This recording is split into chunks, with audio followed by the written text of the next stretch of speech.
Hello, everyone. It is June 27th, 2021. Bill Apter reporting here for the After Chat with one of my dearest friends that I never get to see all the time, but we talk a lot online, Mr. Cary Silkin. Welcome back to the After Chat. So happy to be here, Bill. And Bill, just real quick, I got to do a cheap plug for Ring of Honor. We will be in Philadelphia, where you can come. Well, conveniently located. Yes. In August 20th and 21st, I believe. It's on the website. I think I got the dates right, but we're in late August, and I can't wait. You need to be there. I can't wait. You got to talk to my wife. That's up to you. She's in the third match. Okay. But anyway, it's so great to see you again, and you are still the best and greatest goodwill ambassador for Ring of Honor. I'm the only. Yeah, so right. They're stuck with me. And I just wanted to, I have a message for you from our good friend and my co-host on the podcast, Last Stop Penn Station. We're going to talk about that, yes. And Ring of Honor's lead announcer, Ian Riccaboni. Yes. But he's traveling as a good family man, schlepping back from Florida. Schlepping back, yes. In his car with his kids. But he said he wanted to come here, see you and Bushwhacker Luke and the guys he knows. But he said, tell Bill he better be in Philly. I said, I'll tell him. He wants to see Willie in Philly, That's if right. you will. That's it.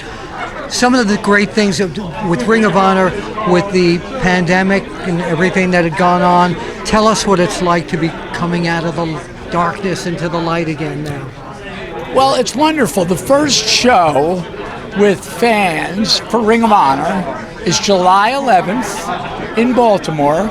It's the Best in the World pay-per-view. Right. It's on traditional pay-per-view.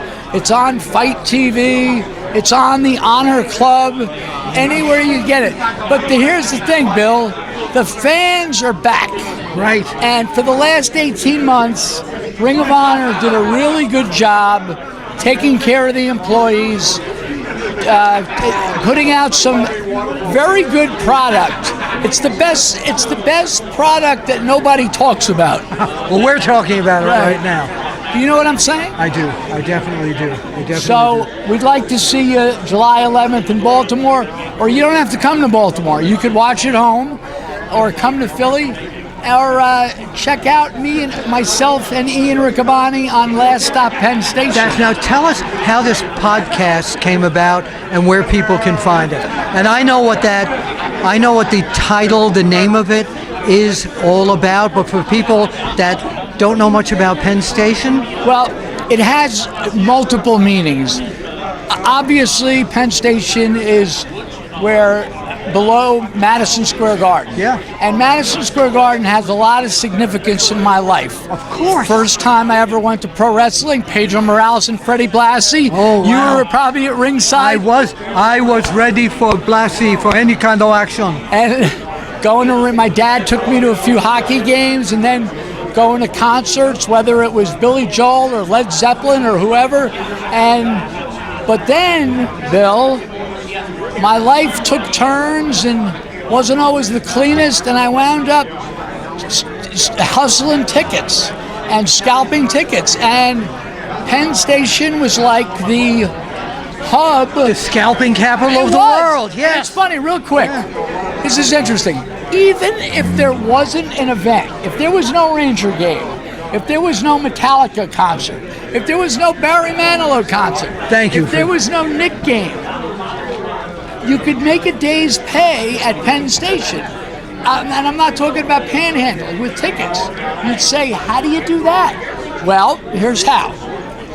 Let's say Barry Manilow has 2 nights. He picked on Barry Manilow because I'm a fan of Low. And Metallica has 2 nights. They're both sold out. The Rangers are playing the Flyers that Saturday. That's sold out.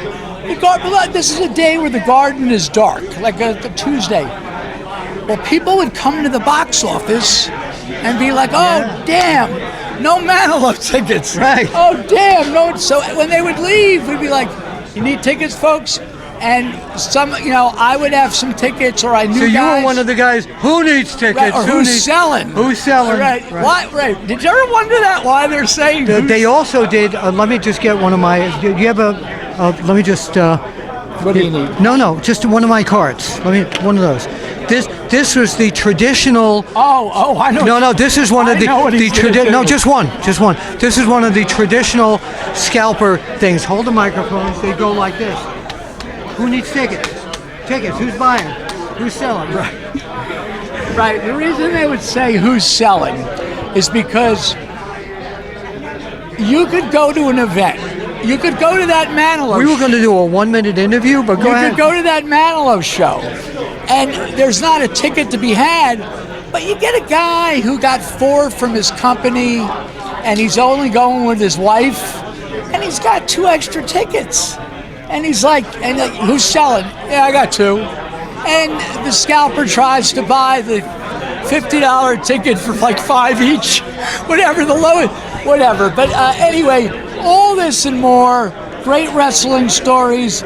We're going to even have Bill Apter as a guest. Thank you. The only guest we have had so far is Bushwhacker Luke, and we look forward to having Bill as a guest. Because this is about pop culture, wrestling, old school stuff. And mom culture too, not just pop, Absolutely. right? Okay, just want to make sure that the ladies are represented here. It was great to see you again, Cary. I'm sorry for talking so much. No, I love it. I'm the same type of guy. Well, where can people find you on social media? Like my dad used to say, I'm all over the place like horse shit.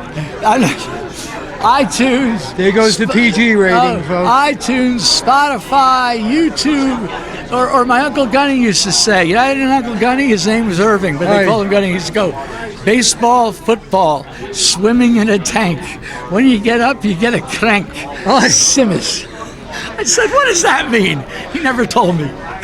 If you know, at Apter1Wrestling on Twitter. Let me know. This is Bill Apter for Bill Apter and Cary Silkin. Point out to the camera if you would mind. We'll see you at the matches.